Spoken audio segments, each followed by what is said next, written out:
அந்த எல்லா கேள்விக்கும் விடை தருகின்ற ஒரே இது கீழாகும்.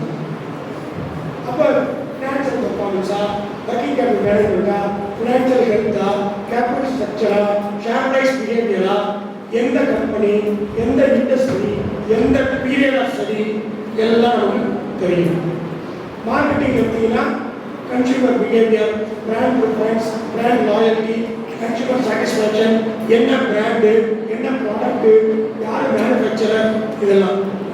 ஹெச்ஆர் எடுத்தீங்கன்னா job satisfaction, employee engagement, organisation commitment, employee performance, occupational stress, employer branding, எந்த இண்டஸ்ட்ரி, எந்த கம்பெனி,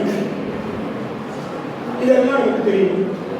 அடுத்ததுதான் இப்போ நம்ம டிஸ்கஸ் பண்ணிருக்கக்கூடிய என்ன சொல்றாங்க, சர்வைவல் ஆஃப் தி ஃபிட்டஸ்ட். இது எங்களுக்கு வருது, டார்வின் கொள்கையிலிருந்தே வருது. மனிதனாய் பிறந்தான்னு சொன்னார் டார்வின். மனிதன் பிறந்தான். அந்த மாதிரி அந்த கான்செப்டை பேஸ் பண்ணி வருது. இங்க என்ன சொல்றோம் பாருங்க, பல ஆண்டுகள், பல யுகங்கள் செய்த விஷயங்களை நேற்றுக்கு கூட நம்ம சிஎம் சொல்லியிருக்காரு. 5300 ஆண்டுகளுக்கு உட்பட்ட இரும்பு காலம் தமிழர்கள் காலம் சொல்லியிருக்காரு. 5300 ஆண்டுகளுக்கு முன்னாடி தமிழன் இரும்பை பயன்படுத்தி இருக்கிறார். So here, even after decades, how we have to use this in a matter of days. பல வருடங்கள் சேகரித்த செய்திகளை ஒரு சில நாட்களில், ஒரு சில நிமிடத்தில் நாம் எப்படி சேகரிப்போம்? For that, we are using artificial intelligence. Next. So here, in the artificial intelligence, machine learning, இரட்டை குழந்தைகள், twins, அப்படிதான் ஒரு காலேஜில் பேசிக்கிட்டு இருந்தேன் மெஷின் லேர்னிங் அப்படின்னு. எல்லாம் பேசி முடிச்சாச்சு. யாராவது ஏதாவது டவுட் இருந்தாங்க எனக்கு அங்கேருந்து தம்பி எழுதிச்சார், சார் மெஷின் எங்கேயாவது கற்றுக்கணுமா சார்? என்ன சார் கதை விடுறீங்க? நம்ம வீட்டில் பெட் அனிமல்ஸ் வளர்க்குறோமா, நாய் வளர்க்குறோமா, பூனை வளர்க்குறோமா? சரி, இப்போ உதாரணத்துக்கு நாய் வளர்க்கணும்னு வச்சுக்கோங்க. அந்த நாயை கொஞ்ச நாள் நம்ம என்ன பண்ணுவோம், பழக்குவோம். என்ன இங்கே நிற்க வச்சுட்டு ஜம்ப் அப்படிம்போம். அதை என்ன பண்ணுவோம், ஜம்ப் பண்ணுவோம். ரன் அப்படிம்போம், போடும். அது நம்மள மாதிரி காங்கேயம் கவர்மெண்ட் ஆர்ட்ஸ் காலேஜில் வந்து பிகாம் படிச்சுதா, எம்காம் படிச்சுதா? இல்லை. அப்போ அது எப்படி தெரிஞ்சுக்கிச்சு? நாம் ட்ரைனிங் கொடுத்தோம் இல்லையா? அது மாதிரி மெஷினும் நாம கொடுக்கிற ட்ரைனிங்ல கத்துக்கும். That is called machine learning. Sir உண்மை என்னால நம்ப முடியல சார். வாட்ஸ்அப் யாரெல்லாம் யூஸ் பண்றீங்க? எல்லாருமே பண்றீங்க. குட் மார்னிங் போடுறீங்களா? ஓகே. நீங்க எடுத்து ஜீன்னு டைப் பண்ணி கூட்டுன்னு வருதா? எம்னு டைப் பண்ணி மார்னிங் வருதா? எப்படி? நீங்க திரும்ப திரும்ப அடிச்சு அடிச்சு அடிச்சு அடிச்சு அது பழகிடுச்சு. அதுலயும் பாருங்க, நீங்க ரெகுலரா நீங்க இந்த வேர்ட்ஸ் கொடுங்க. அது மட்டும் இல்ல, இப்போ உங்க ஃப்ரெண்ட்ஸுக்கு போறீங்கன்னு வச்சுக்கோங்க, நீங்க குட் மார்னிங் டான்னு போடுவீங்க. இப்போ எனக்கு போறேன்னு வச்சுக்கோங்க, குட் மார்னிங் ப்ரொஃபசர் போடுவீங்க. இது ரெகுலரா போட்டுட்டு இருந்தீங்கன்னா நீங்க என் நம்பர் எடுத்து டைப் பண்ணும்போது குட் மார்னிங் போட்டு ப்ரொஃபசர் ஆன் பண்ணிக்கலாம்.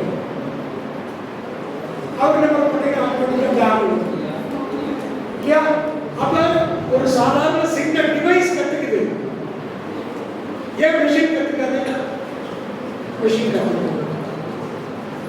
இந்த ரெண்டுத்தினுடைய புதிய குழந்தை தான் ஜிபிடி, சாட் ஜிபிடி. இன்னைக்கு சாட் ஜிபிடி யூஸ் பண்ணலைன்னா அவனா ஒன்றும் தெரியாதவங்க மாதிரி முடிவு வந்துட்டோம் இல்லையா? ரைட்டு. ஜிபிடினா என்ன? எல்லாருமே யூஸ் பண்ணுவோம். Chat GPT chat GPT chat GPT. ஜிபிடினா என்ன? ரொம்ப சிம்பிள். ஒன்றும் பண்ணலாம் சொல்லிட்டா ஒரு வீட்டில் போய் வெயிட் பண்ணிக்கலாம். என்ன நம்ம எல்லாருமே ஜிபிடி தான். Generative pre trained transformer.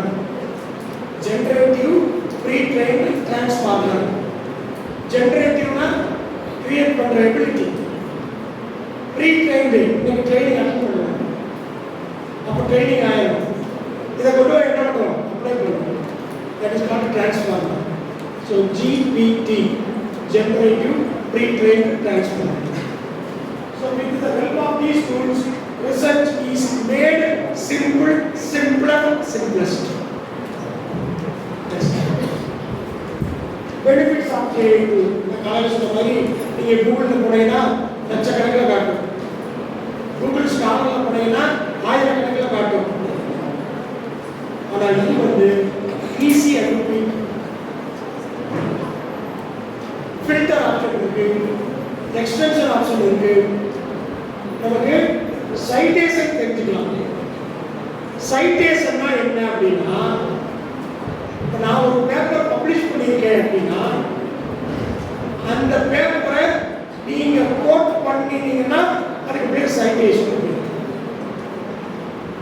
அப்போ ஒரு பேப்பருடைய ஒர்த் எப்ப தெரியும்னா அதுக்கு எத்தனை சைட்டேஷன்ஸ் இருக்குங்கிறத பார்த்தாவே தெரியும்.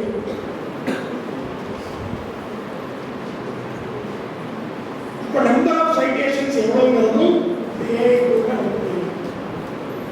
ஸோ ஃபர்ஸ்ட் சொன்னது to find out the key article.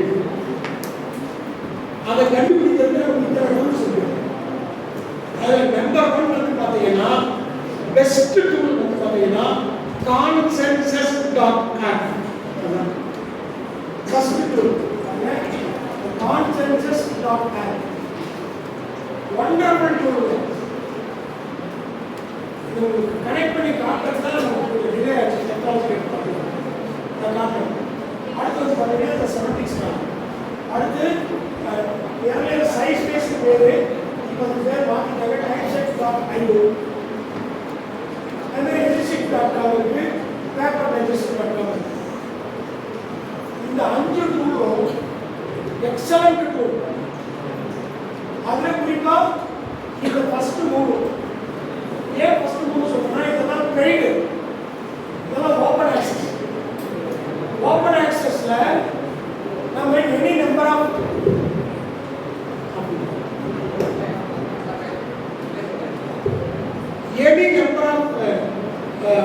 Articles வந்து நம்ம சர்ச் பண்ணலாம். பெய்டுனா லிமிட்டட் 2 தான் செக் பண்ண முடியும். பர் டே ஃப்ரீயா இல்லைன்னா என்ன பண்ணுவோம்? பிரீமியம் வெர்ஷனுக்கு போக வேண்டியது. ப்ரோ வெர்ஷன் அப்போ பணம் கட்டணும் வேண்டாம், நம்ம ஃப்ரீயாகவே பார்த்துக்கணும். இலவச காட்சியை நம்ம பார்த்துக்கலாம். சரியா? இப்போ இந்த consensus.app அப்படிங்கிற அந்த ஆப்பை நாம ஓப்பன் பண்ணணும். சரிங்களா?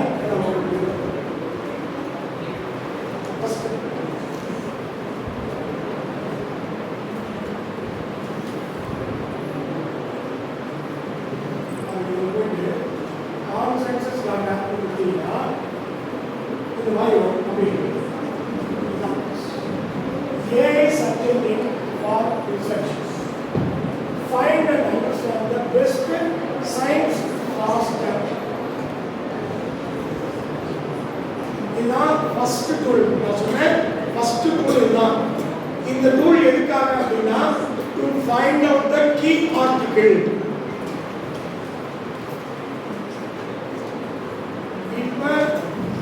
இனிமேல் நல்லா ஒன்று சரியா? நீங்கள் எந்த தயக்கமும் இல்லாமல் யார் வேணா வரலாம். ஏதாவது ஒரு டாபிக்கு சொல்லலாம். ஃபினான்ஸில் சொல்லலாம், ஹெச்ஆரில் சொல்லலாம், மார்க்கெட்டிங்கில் சொல்லலாம், எனி டாபிக் இல்லை. முதல்ல ஆரம்பிச்சு வைக்கிறவர் நம்ம ப்ரொஃபஸர் அரவிந்த் சார். வாங்க சார், அவர் டாபிக்கே சொல்லுவார். இங்கே வாங்க போகிறோம் sir,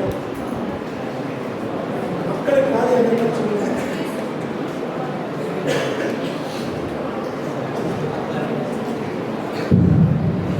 Employee engagement on employee performance with special reference to textile industries. Employee performance. Employee engagement on employee performance. Right.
ஒரு கம்பெனியில எம்ப்ளாயிய எந்த அளவுக்கு நல்லா நடத்துறாங்க, தட் இஸ் கால்ட் எம்ப்ளாயி.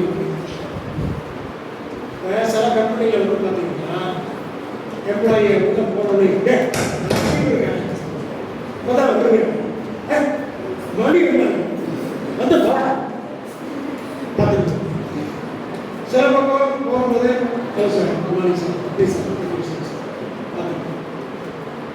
அப்ப அவங்களுக்கு என்ன மரியாதை கொடுக்குறாங்க, எப்படி நடத்துறாங்க, சம்பளம் எப்படி கொடுக்குறாங்க, மற்ற அதர் ரெக்யூசிட்ஸ் எப்படி கொடுக்குறாங்க, ப்ரிவிலேஜஸ் என்ன கொடுக்குறாங்க, இங்கே என்ன ஃபெசிலிட்டிஸ் கொடுத்துருக்காங்க. சில ரிஸ்கி ஜாப் இருக்கும், ஹெல்மெட் கொடுத்துருப்பாங்க, கிளவுஸ் கொடுத்துருப்பாங்க, சாக்ஸ் கொடுத்துருப்பாங்க, அதில் ஓவர் கோட் கொடுத்துருப்பாங்க, பார்த்துருக்கோம் இல்லைங்களா. சில கம்பெனியில் ஒன்றுமே இருக்காது, இது அந்த வெல்டிங் இருக்கும், அந்த கிளாஸ் கூட இருக்காது, அது வெல்டிங் கண்ணில் வச்சு அவருக்கு கண்டு வச்சு. அப்போ எந்த அளவுக்கு அந்த எம்ப்ளாயியை என்கேஜ் பண்ணுறாங்க, அப்படி என்கேஜ் பண்ணுறதுனால எம்ப்ளாயி சாட்டிஸ்ஃபை ஆகும். சாட்டிஸ்ஃபை ஆனார்னா அவருடைய பர்ஃபார்மன்ஸ் நல்லா இருக்கும். இதுதான் அரவிந்த் வந்து ஆராய்ச்சி பண்ணுறாங்க. எவ்வளோ பெரிய பார்க்கறது தான் இப்படி இருக்குது, ஆனால் பெரிய என்ன உங்க கூட படித்தவங்க இப்போ எங்கே இருக்காரு தெரியுமில்ல, கேபிஆர் இந்த காலேஜ் வாசலை தொடர்ந்து கூட நம்மளுக்கெல்லாம் செலவு பண்ண மாட்டாங்க. அவங்க ஒரு இடத்துல ப்ரொஃபஸராக இருக்காங்க. கேபிஆர் மலேரியா ஆக்ஸ்போர்ட் சயின்ஸ் இல்லையா. அப்போ இங்கே பாருங்க, நமக்கு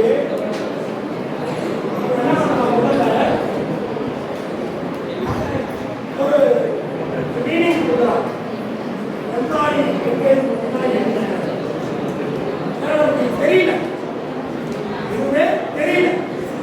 So far we don't understand what is employee engagement, what is employee performance, in what way the employee engagement impacts the employee performance. அதனால இப்போ முதல்ல இன்ட்ரோ கொடுக்கலாம். நான் எப்படி ப்ரோக்ராம் பண்ண போறேன்னு தெரியல, நல்லா பண்ணுறேன்னா நல்லா பண்ணுறேன்னு தெரியல. ஆனாலும் காலையில் வீடாக இவ்வளோ நீளத்தை எடுத்து வச்சுட்டு ஒரு இன்ட்ரோ கொடுத்தாங்க இல்லையா. ஒரு நல்லவர் வல்லவர் பெரிய சாட்சி வெளியே இருக்கிறவங்க வல்லவர்கள்லாம் சொன்னாங்க இல்லையா. அது மாதிரி நீங்கள் நமக்கு ஒரு இன்ட்ரோ ஏன் வேணாம், நான் நல்லா பண்ணுறது இங்கே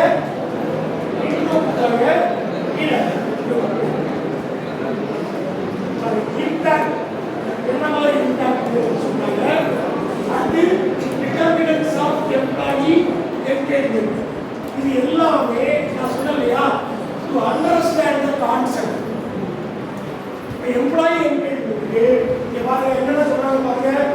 working environment, team and co worker relationship, organisational commitment, citizenship behaviour, இது எல்லாமே என்ன சொல்கிறாங்க, அந்த எம்ப்ளாயி என்கேஜ்மெண்ட்டுக்கு சப்போர்ட் பண்ணக்கூடிய டிட்டர்மினன்ட்ஸ் சொல்லுவாங்க.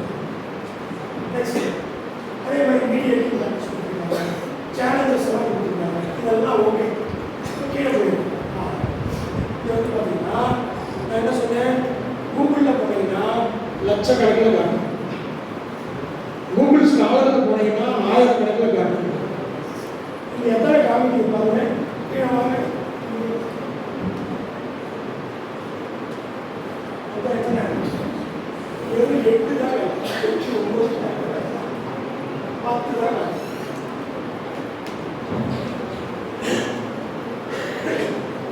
லட்சம் காட்டல, ஆயிரக்கணக்கில் காட்டல, வெறும் 10 மட்டும் காட்டுது. இந்த 10ல எது பெஸ்ட்னு நம்ம தேர்ந்தெடுக்கலாம். இல்ல சாரி எனக்கு 10ஆவது, நான் இன்னும் 10 தரும். இந்த 10 நீங்க பார்த்து முடிச்சுட்டு எனக்கு இன்னும் கொடு அப்படின்னா இன்னும் 10 தரும். சரியா? அதுக்கு இந்த option the load more results. இதை கிளிக் பண்ணீங்கன்னா இன்னும் 10 வரும்.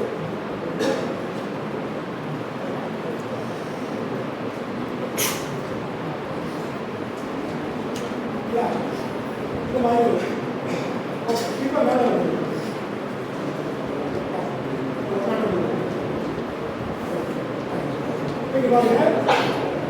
நம்ம கொடுத்த டாபிக்லேயே ஏற்கனவே ஒருத்தர் பண்ணியிருக்காங்க, impact of employee engagement on performance.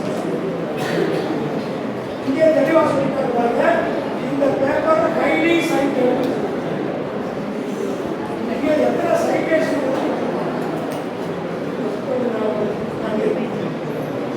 75 citations. 75 பேர் இந்த பேப்பர் கோட் பண்ணிருக்காங்க.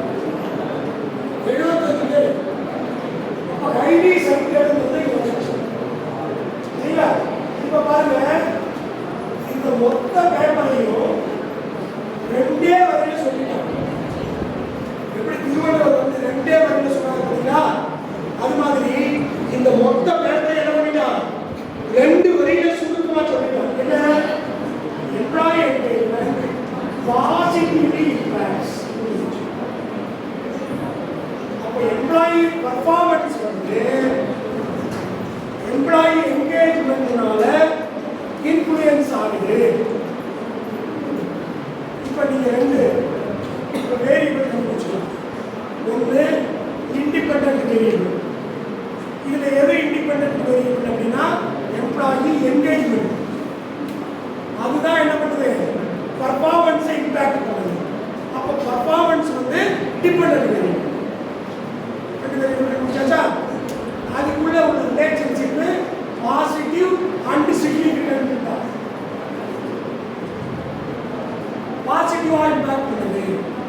அப்போ நீங்க எம்ப்ளாயியை நல்ல முறையில் என்கேஜ் பண்ணீங்கன்னா அந்த எம்ப்ளாயி உங்களுக்கு நல்ல பர்ஃபார்மன்ஸ் கொடுப்பாங்க.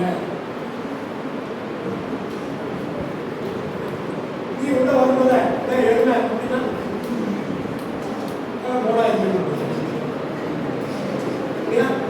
அப்ப நாம என்ன கொடுக்குறோமோ அதான் கிடைக்கிறோம்.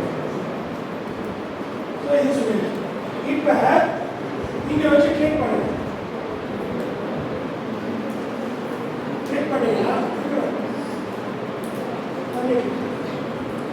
ஒரு அப்டாக்ட் பண்ணுவோம். இப்படி பண்ணுங்க.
மாதிரி சைட்டேஷன் யாருன்னா சொல்லலாம்.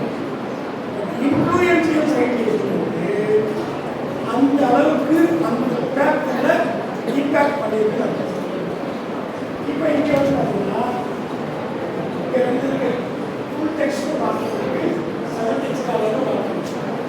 இந்த ஃபுல் டெக்ஸ்ட் கிளிக் பண்ணிங்கன்னா அந்த பேப்பர் ஓப்பன் ஆக்சஸாக இருந்தால் நமக்கு ஃபுல் பேப்பர் வரும்.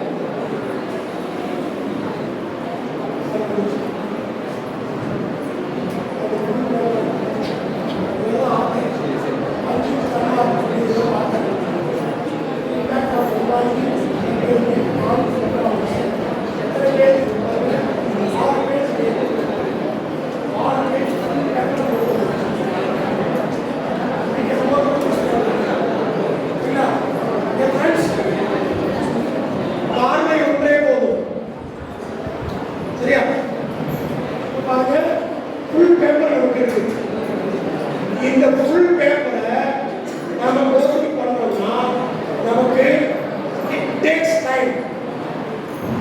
நான் ஒரு 50 லிட்டரேச்சர் கலெக்ட் பண்ணி வச்சுருக்கேன்.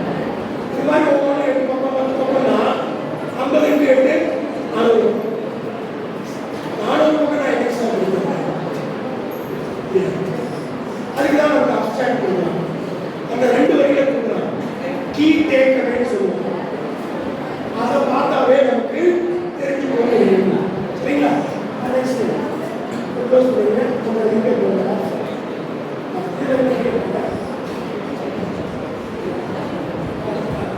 இது அடுத்த இதான் கேட்கணும். இது பாருங்க, சைட்டேஷனே இல்லை. அதுக்கு 75 இதுக்கு சைட்டேஷனே இல்லை. இது ஃபுல் டெக்ஸ்ட் தான்.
இதெல்லாம் வந்து கன்செப்ட்னு சொல்லுவாங்க.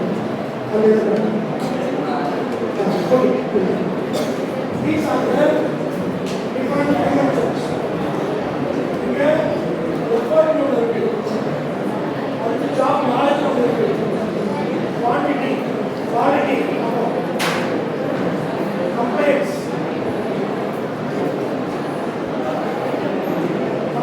ரூல்ஸ் இன்டர்பர்சனல் கான்ஃபிடன்ஸ் நிறைய டைமென்ஷன்ஸ் ஒவ்வொரு டைமென்ஷன்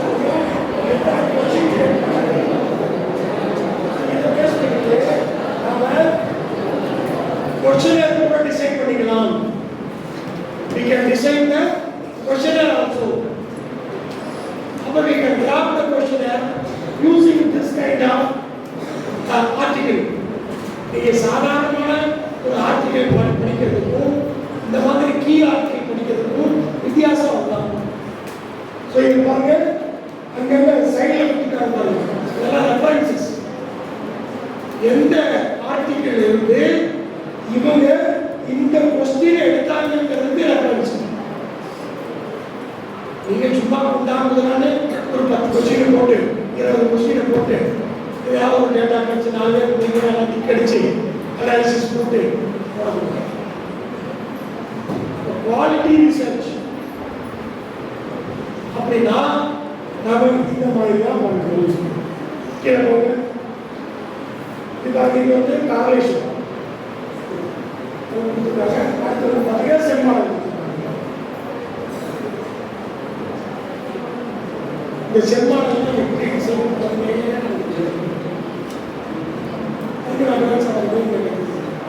அதில் நம்ம டூல்ஸ் போட்டு பார்ப்போம். அதாவது அனாலிட்டிக்கல் டூல்ஸ் நம்ம பார்த்துட்டு இருக்கிறது கீ ஆர்டிகல் எப்படி பயன்படுத்துறது, அது லிட்டரேச்சர் எப்படி பண்ணுறது, ஸ்டாட்டிக் டாக்குமெண்ட் அதெல்லாம் சரிங்களா. ஸோ ரிசல்ட் அது வந்து கான்செப்டுவல் மாடல் கீழே இதுதான் ரிசல்ட் வந்து இது ரிலேட்டட் டெஸ்ட் பண்ணுவோம்.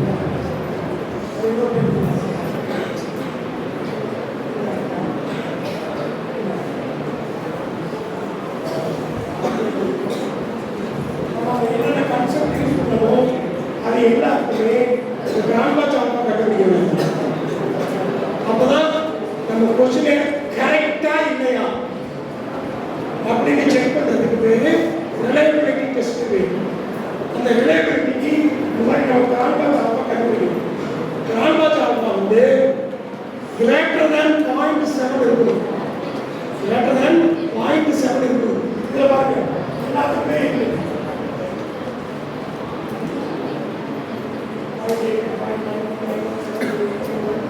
எல்லாமே அப்படி ஆப்போசிட் பண்ணிடுங்க. இந்த ரெண்டையும் செக் பண்ணி முடிச்சுட்டா டேட்டா அனாலிசிஸே ஆரம்பிக்கும். சரிங்களா? ஸோ இதுதான் how to find out the key article. அப்போ யோசிச்சு பாருங்க. முதல்ல அரவிந்த் சொல்லும் பொழுது எம்ப்ளாயி என்கேஜ்மெண்ட்னா என்ன, எம்ப்ளாயி பர்ஃபார்மன்ஸ்னா என்ன தெரியும். நம்ம தப்பு இல்லை, எல்லாருக்கும் அப்படிதான் இருக்கும். கண்ணை கட்டி காட்டுறது மாதிரி இருக்கும். அதுக்கப்புறம் நம்ம கான்ஃபரன்சஸ் போனோம், பேப்பர் பார்த்தோம். முதல்ல ஒரு பேப்பர் பார்த்தோம், அது ஒரு 6 பக்கம் இருந்தது, வெறும் தியரிட்டிக்கலாக இருந்தது. அடுத்து 2வது போனோம், இப்படி ஒரு பிரமாண்டமான ஆர்டிகல் வந்து கிடைச்சிருக்கு. இது எத்தனை மக்கள் இருக்கிறாங்க, இன்னைக்கு எத்தனை பேர் வந்துருக்காங்க, 16 பேர். என்ன பண்ணுறோம்னா இந்த மாதிரி ஒரு டென்டேட்டிவா ஒரு டாபிக் டிசைட் பண்ணிட்டு கான்சென்சஸ்ல போய் அந்த டாபிக்கை கொடுத்தீங்கன்னா இந்த மாதிரி பேப்பர்ஸ் இதுதான் குவாலிட்டி. கண்ணை மூடிட்டு எத்தனை ரூபா செலவழிச்சாலும் பரவாயில்ல, இதை ஒரு பில்டர் கொடுத்தீங்க 16 வருஷம் ஒரு 16,000 ரூபா ஆகுமா, 16 ரூபா மீறி போனால் 2 ரூபாய் தான் 2 ரூபா இல்லையா. பிரிண்ட் அவுட் எடுத்து முதல் வேலை அதுதான். பிரிண்ட் அவுட் எடுத்து முடிச்சுட்டு என்ன இப்போ ஒரு சினிமா பாட்டு எத்தனை நேரம் கேட்பீங்க, சும்மா சினிமா பாட்டு எத்தனை நேரம் கேட்பீங்க, கேட்டுக்கிட்டே இருக்கும். கேளுங்க கேளுங்க கேட்டுக்கிட்டே இருக்கிற மாதிரி கேட்டுக்கிட்டே இருக்கும். அது மாதிரி இந்த 16 பக்கத்தை படிக்க படிக்க படிச்சுட்டே இருக்கும். ஒரு முடிவுக்கு வந்துருவீங்க, என்ன இனிமேல் குமரேசன் சார் ப்ரோக்ராம் அட்டன் பண்ணுறேன் அப்படியா? இல்லை, என் ஸ்டடி இப்படி தான் இருக்கு. சினிமாவில் கதாநாயக இந்த பக்கம் கீழே இருக்காங்க நாம எடுத்துக்கணும், இங்கே தூக்கிட்டீங்க நாம நிற்க வச்சுக்கணும் இல்லையா? அது மாதிரி என்ன நம்ம பண்ணிட்டு போகிறது? இவர் பண்ணியிருக்காரு, 75 இன்ஃப்ளூயன்ஸ் வந்துருக்கு இல்லையா? அப்போ யோசிச்சு பாருங்க, இந்த மாதிரி நல்ல நல்ல குவாலிட்டி பேப்பர்ஸை எடுத்து பிரிண்ட் அவுட் எடுத்து அதை படிங்க படிங்க படிச்சுட்டே இருங்க. அத்தனை பேர் முதல்ல அந்த வந்து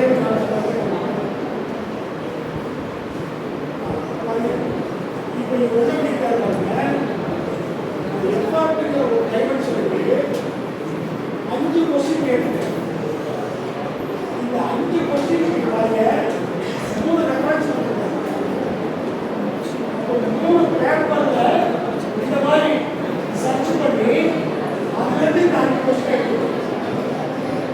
5 கொஸ்டினுக்கு 3 பேப்பர் பார்த்துருக்கேன். இந்த 2 கொஸ்டினுக்கு 2 பேப்பர், இந்த 4 கொஸ்டின் இந்த 5 கொஸ்டினுக்கு 3 பேப்பர். அப்போ யோசிச்சு பாருங்க, நாம இந்த மாதிரி ஒரு 10 பேப்பர் 10 பேப்பர் இந்த மாதிரி குவாலிட்டி பேப்பர் எடுத்துட்டீங்கன்னா, நான் சொன்ன மாதிரி திரும்ப திரும்ப படிச்சீங்கன்னா, இப்ப எப்பயுமே நமக்கு தெரிஞ்ச விஷயமா இருந்தாலும் படிச்சதை திரும்ப திரும்ப படிக்கும் பொழுது நமக்கு புதுசு புதுசா அர்த்தங்கள் புரியும். அதுக்காக தான் திரும்ப திரும்ப படிக்கணும். அப்படி படிக்கும் பொழுது நிறைய விஷயங்கள் நமக்கு புரியும். அப்படி புரியிற விஷயங்கள் இருந்து நாம் என்ன பண்ணலாம், என் ஸ்டடியை இப்படி நான் டிசைன் பண்ணேன், எனக்கு இப்படி தான் வேணும். இப்பெல்லாம் இந்த பேங்க் இந்த வாட்டர்ல எல்லாம் நீளமாக வச்சுக்கணும். நாங்கெல்லாம் படித்த காலத்தில் அப்படிதான் இருக்கும். அந்த காலத்து கமலஹாசன் ரஜினிகாந்த் படம்லாம் பார்த்தீங்கன்னா அதுக்கு பேர் வெளிப்பாட்டு பேர் என்ன. அப்பெல்லாம் ரெடிமேட் எல்லாம் கிடையாது, துணி வேலை தான் தைப்போம். எங்கள் வீட்டில் எங்கள் அம்மாலாம் என்ன பண்ணுவாங்கன்னா, எங்கள் அம்மாவோ அப்பாவோ செவிலில் 2 அம்மா அப்படி கொண்டு போய் மனையை நிற்க வச்சுட்டு பிடிக்க வச்சு அளந்து நீளமாக வச்சதாங்கன்னு சொல்லிட்டு வருவாங்க. நாங்கள் ஸ்கூலுக்கு போகும்போது டெய்லருக்கு போய் அண்ணா ஒரு 2 இன்ச்சு சேர்த்து வைங்கன்னா, துணி தச்சு வரும்போது அம்மா அப்பா சொன்ன லென்த் இல்லாமல் அதிகமாக இருந்ததுன்னா பலான்னு விடுவோம். அப்போ அது ஒரு மாடல் பெல் வாட்டர். அதுக்கு வந்துச்சு பேக்கிங் வந்துச்சு, பேக்கிங் வந்துச்சு. அப்புறம் இப்போ என்ன பண்ணுறீங்க, இந்த காம்போஸ்ட் போடுறீங்க, 13 பாக்கெட் இருக்குது, 24 பாக்கெட் இருக்குது. அப்புறம் அங்கே கீழ் கொடுத்தாங்க, அது தானா செஞ்சா எவ்வளோ செஞ்சுட்டாங்க தெரியல, இந்த நாய்க்கு கண்டுச்சு அது தெரியல இல்லையா? அப்போ ஒவ்வொன்றுமே ஒரு யூனிக் மாடல், ஒன்றும் ஒரு யூனிக் மாடல். அது மாதிரி இவங்க என்ன பண்ணியிருக்காங்க, இத்தனை ரெஃபரன்ஸை போயிருக்காங்க. இத்தனை ரெஃபரன்ஸ் போய் தான் இவ்வளோ ஒரு அற்புதமான ஒரு பேப்பர் பாருங்க. இந்த பேப்பருடைய ஆத்தர் யாருக்கா உங்களுக்கு தெரியுமா? உங்க பொண்டாளியா, மாமச்சனா, சித்தம் தெரியுமா, பக்கத்து வீட்டுக்காரனா, கிளாஸ்மேட்டா, இல்லை எதிரியா தெரியாது. ஆனா அந்த ஆள் பண்ணின ரிசர்ச்சை வச்சுக்கிட்டு நாம இவ்வளவு நேரம் பேசணும். இத்தனை பேர் நிறைய விஷயத்தை தெரிஞ்சுக்கிறோம், உள்வாங்கிக்கிறோம். இது மாதிரி இந்த நிகழ்ச்சியுடைய சக்சஸ் என்ன தெரியுமா? நாளைக்கு நீங்க எல்லாம் இதே மாதிரி ஒரு பேப்பர் பப்ளிஷ் பண்ணி அந்த பேப்பர் உலக அரங்கங்களில் இது மாதிரி வச்சு 4 பேர் டெமான்ஸ்ட்ரேட் பண்ணாங்கன்னா அது உங்களுக்கு பெருமை, நீங்க படிச்ச கல்லூரிக்கு பெருமை, நிகழ்ச்சி நடத்துறவங்களுக்கு பெருமை. ஒரு வாரத்தில் எனக்கு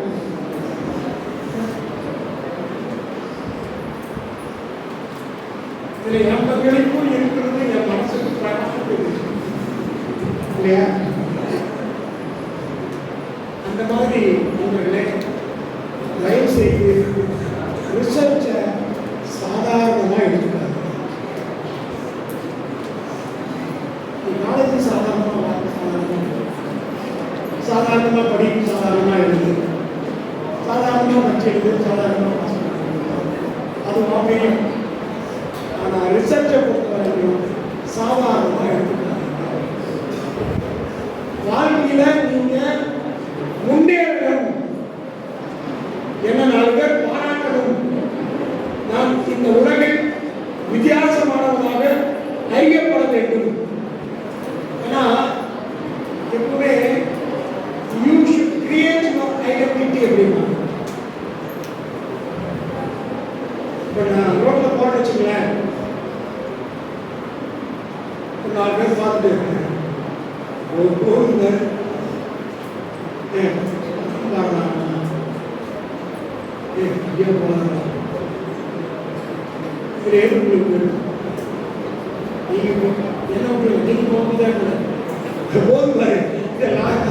அப்படின்னு சொன்னா உங்களுக்கு எப்படி இருக்கும்? போட போட போட போய் தொலை அப்படின்னு அப்படி இருக்கும்.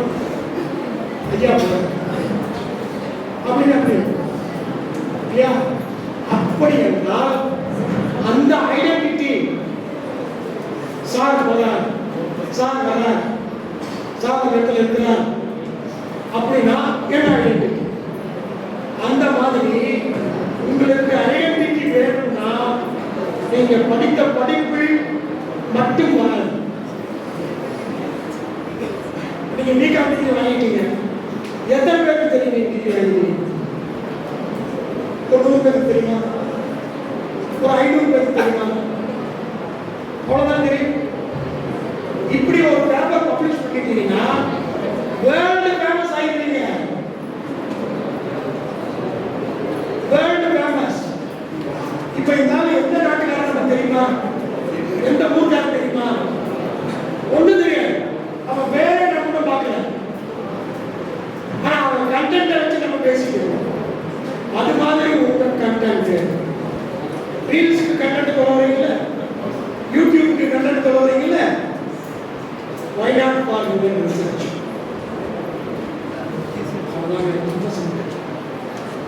இந்த மாதிரி முதல்ல நம்ம என்ன பண்ணணும்னா கீ ஆர்டிகிள் முதல்ல கண்டுபிடிக்கணும். அதை வச்சுக்கிட்டு ஒன்றா டெவலப் பண்ணணும். நம்ம சொன்ன வாட் இஸ் தி நீட் அப்படின்னு ஒரு 10 பேர் சொன்னோம் இல்லையா? அந்த ஒவ்வொரு நீடையும் இதை வச்சு நம்ம ஃபுல்ஃபில் பண்ணணும். இதற்கு பிறகுதான் நம்ம என்ன பண்ணணும்? உறுதியாக பேசணும். சரிங்களா?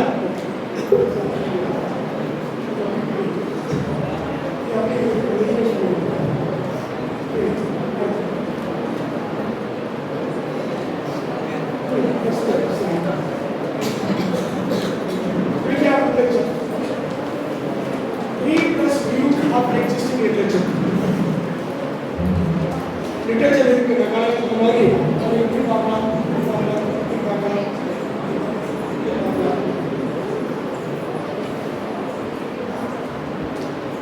இப்போ திடீர்னு பிரின்சிபல் மேடம் ஒரு சர்க்குலர் விளையாடுச்சுங்க, நாளைக்கு லீவு, நாளைக்கு லீவு தான் சார், நாள் ஏதாவது ஒரு நாள் திடீர்னு நாளைக்கு லீவு கமிங் சர்க்குலர் வந்தா as a student நாம் என்ன நினைப்போம்? ஐயா ஜாலி இல்லையா? லேடிஸ் ஹேப்பி, நாளைக்கு எப்படியாவது துணியெல்லாம் முடிச்சுக்கணும், வீடெல்லாம் ஸ்கூல் பண்ணிருக்கணும். இப்போ அப்படிதான் குழந்தைகளுக்குலாம் என்ன எப்படி இருக்கணும்? இப்படி ஜென்ஸ் ஸ்டாஃப் நாளைக்கு நிம்மதியாக எப்படி இருக்கு தோணும்.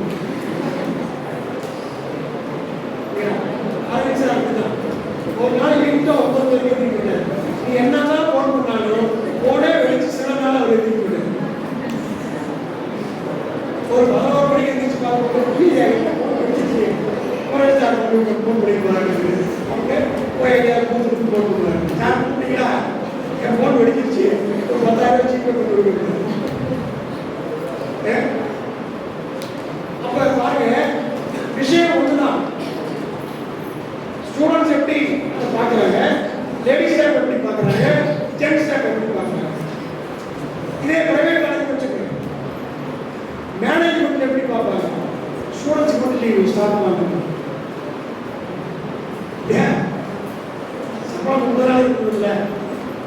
எதுக்கு அவங்களுக்கு லீவு, ஸ்டூடெண்ட்ஸுக்கு லீவு, ஸ்டாஃப் வாங்க சொல்லிடுவோம் இல்லையா, எல்லாம் இருக்கும். அப்போ அதுதான் டிஃப்ரெண்ட் வியூ. அப்போ இங்கே ரிவ்யூ ஆஃப் லிட்ரேச்சர். லிட்ரேச்சர் ஒன்று தான். அதை நான் எப்படி பார்க்குறேன், நீ எப்படி பார்க்குறீங்க, அவங்க எப்படி பார்க்குறாங்க, இவங்க எப்படி பார்க்குறாங்க. நெக்ஸ்ட் நம்ம என்ன பண்ணணும்னா பிஎன்சாங்க அப்படி அனுப்பக்கூடாது. Don't just copy and paste. அப்போ இருக்கிற கண்டென்ட்டை படிக்கணும், புரிஞ்சுக்கணும், ஹிண்ட்ஸ் எடுக்கணும், சொல்ல மாதிரி. So present the results. Mention the dependent and independent variables. நம்ம ஐடென்டிஃபை பண்ணி சொன்னோம் இல்லையா, இதெல்லாம் டிபெண்டன்ட் வேரியபிள், இதெல்லாம் இண்டிபெண்டன்ட் வேரியபிள் சொல்லலாம் இல்லையா. எம்ப்ளாயி என்கேஜ்மெண்ட்ங்கிறது இண்டிபெண்டன்ட் வேரியபிள், எம்ப்ளாயி பர்ஃபார்மன்ஸ்ங்கிறது டிபெண்டன்ட் வேரியபிள். அது மாதிரி இதில் நம்ம பார்த்துருக்கிற எல்லா பேப்பர்லையும் இதெல்லாம் வேரியபிள். அதெல்லாம் அந்த பேப்பரில் காமிச்சிருந்தாங்க. ஒவ்வொரு கன்செப்டுக்கும் 3-4 ரெஃபரன்ஸ் வந்து எடுத்துட்டாங்க. அது மாதிரி நம்ம எடுக்கணும். நெக்ஸ்ட் வந்து என்ன பண்ணுவாங்க, லிட்ரேச்சரை உண்டாங்க 60 ஒட்டுக்காக எழுதுவாங்க. பிரித்து எழுதுவோம். 10, 20, 12, 15. அப்போ டிஃப்ரெண்ட் செக்ஷன்ஸாக பிரித்து எழுதுவோம். Divide the literature into different sections. அப்போ அது எதை பேஸ் பண்ணி படிக்கலாம்னா, ஒன்று கண்ட்ரி வைஸாக படிக்கலாம். இதெல்லாம் இந்தியன் ஸ்டடீஸ், இதெல்லாம் ஸ்டடீஸ் கண்டக்டட் அப்ராட் அப்படி படிக்கலாம். இல்லைன்னா கான்செப்ட் வைஸாக employee engagement, organisation commitment, employee satisfaction, employee performance இப்படி படிக்கலாம். இல்லைன்னா அப்ஜெக்டிவ் வைஸாக படிக்கலாம். இப்படி நம்ம டிஃப்ரெண்ட்டாக படிக்கணும். லிட்ரேச்சரை பொறுத்த வரைக்கும் எப்படின்னா chronological order. Chronological order அப்படின்னா இயர் வைஸாக இருக்கும். இயர் வைஸ்னா 2015 ஒரு லிட்ரேச்சர் எடுத்தீங்கன்னா 16, 17, 18 எல்லாம் கீழே தான் வரும். 15 போட்டுட்டு அப்புறம் 18 போட்டுட்டு அதுக்கப்புறம் 16 வந்துடும். இயர் 6 தான் வரும். இப்போ லேட்டஸ்டாக சில ரிசர்ச்சர்ஸ் என்ன பண்ணுறாங்கன்னா டிசெண்டிங் ஆர்டரில் போடுறாங்க. 2025, 24, 23, 22 அதில் ஒன்று தப்பு. ஆனால் எப்படி இருக்கணும், குரோனாலஜிக்கல் ஆர்டர் தான் இருக்கணும். இப்போ டிஃபரெண்ட் செக்ஷனாக பிரிக்கிற பேசுகிறாங்கன்னா ஒவ்வொரு செக்ஷனுக்கும் தனித்தனியாக ஆர்டர். இந்த செக்ஷனில் 15, 16, 17, 18, அடுத்த செக்ஷன்லையும் 15, 16, 17, 18 அந்த மாதிரி பிரிச்சு போகணும். சரியா? எப்படி எழுதணும்? First you have to write the author's name, then you have publication. You may not write the title of the paper in the literature review. அது எழுதினீங்கன்னா என்ன ஆகும்னா ப்ராஜெக்ட்ஸ் பண்ணுவோம். அதனால் அது இருக்காது. அப்புறம் என்ன ரெஃபரன்ஸ் செக்ஷனில் கொடுக்கலாம். ரெஃபரன்ஸ் வந்து நீங்கள் ஃபுட்நோட்டாக கொடுக்கலாம், இல்லைன்னா எண்ட்நோட்டாக கொடுக்கலாம். ஃபுட்நோட்னா அந்த பேஜ் எண்ட்லேயே போடுறது ஃபுட்நோட்டு, சாப்டர் எண்டில் போடுறது எண்ட்நோட்டு. அதுக்கு நம்பர் கொடுக்கணும். லிட்ரேச்சருக்கு நீங்கள் நம்பர் கொடுத்துருந்தீங்கன்னா அந்த ஃபுட்நோட்டு அதே ஆர்டர் தான் வரும், எண்ட் நோட்டு அதே ஆர்டர் தான் வரும். நம்பர் கொடுக்கலைன்னா ரெஃபரன்ஸ் வந்து ஆல்பாபெட்டிக் ஆர்டர் வரும். இல்லை அதேமாதிரி ஃபுட்நோட் வந்து பேஜ் வைஸாகவும் கொடுக்கலாம், கண்டினியூஸாகவும் கொடுக்கலாம். எவரி பேஜ் 1, 2, 3, 1, 2, 3, 1, 2, 3 கொடுக்கலாம். இல்லை 1, 2, 3, 4, 5, 6, 7, 8 அப்படி கண்டினியூஸாகவும் கொடுக்கலாம். நெக்ஸ்ட் மேக்ஸிமம் 50 to 70 தான் போகும். பேஜில் தீசிஸ் வரைக்குமே 70 தான் போகும். சும்மா நான் 200 எடுத்தேன் 300 எடுத்தேன் அதெல்லாம் வேணாம். பேஸ்ட் நெக்ஸ்ட்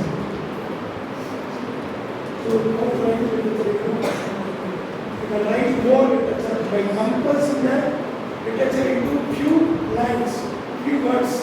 அதே வந்து next. So if there are difficulties, அதனால் படிக்க முடியல, புரிஞ்சிக்க முடியல, பிரிக்க முடியல, இதுக்கு எல்லாத்துக்குமே சொல்யூஷன் இருக்கா? Yes. Next yes. Is there any solution? Yes. What is the solution? A. A is the solution. Okay, next. Okay, types of W. Types of W.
நம்ம சொல்லுவோம்.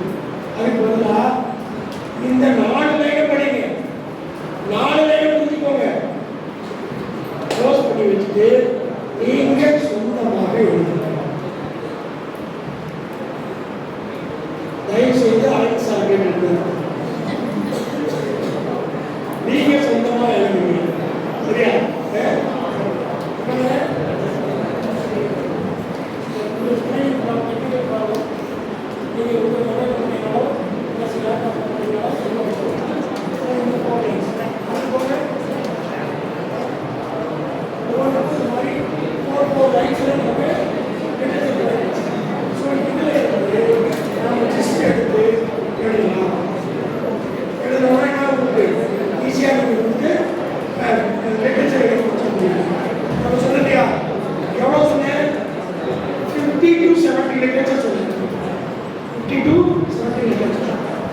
இப்போ அந்த பேப்பர்ல நம்ம கான்செப்ட் பார்த்தோம்னா எஃபர்ட் இந்த மாதிரி ஒரு 6-7 டைமென்ஷன். அப்போ ஒவ்வொரு டைமென்ஷனையும் எடுத்து இந்த மாதிரி கொடுத்தீங்கன்னா 10 எடுத்தீங்கன்னா 7 டைமென்ஷன் 70 லிட்ரேச்சர் எடுத்துக்கிட்டீங்கன்னா அதே கட்டம் 70 லிட்ரேச்சர்ங்கிறது சாதாரணமான விஷயம் கிடையாது. ஆனால் உங்களால ஈஸியா யாருடைய தயவும் இல்லாம என்ன நீங்க கைட கூட டிஸ்டர்ப் பண்ண வேண்டியது, நீங்களே சொந்தமா எழுதி லைக் பண்ணி அது இதுலேயே வந்துருக்கு பிரிண்ட் அவுட் எடுத்து கொண்டு போய் காமிச்சீங்கன்னா அவங்களுக்கு டிக் பண்ணி கொடுக்கறதுனால வேற வேலை நாளைக்கு ஒரு நாள் பசங்க கொடுக்குறீங்க என்ன பண்ணுவாங்க, ரைட் சூப்பர்ப்பா எப்படி அப்படியெல்லாம் இருக்குங்க அதெல்லாம் கேரட் Yeah, next.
எடுத்துட்டு ஒவ்வொரு பேப்பருக்கும் ஒரு லிட்ரேச்சர் ஒரு 3 லைன்ல 4 லைன்ல நம்ம எழுத முடியுமா முடியாதா?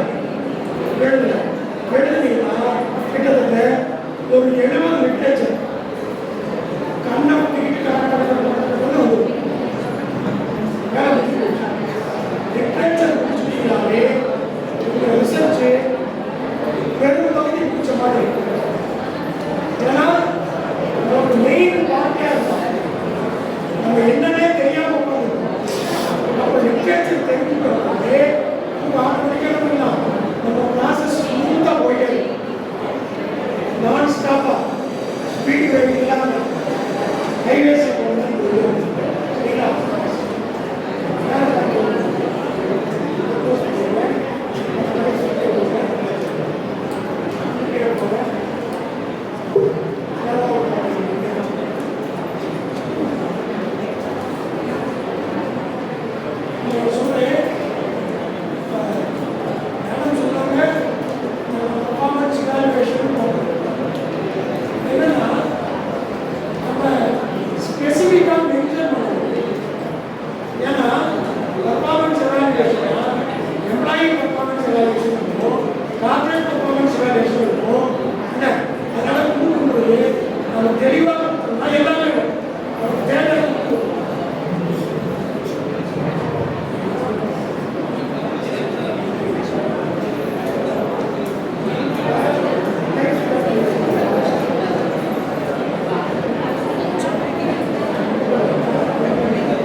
அதே போல எல்லோருக்கும்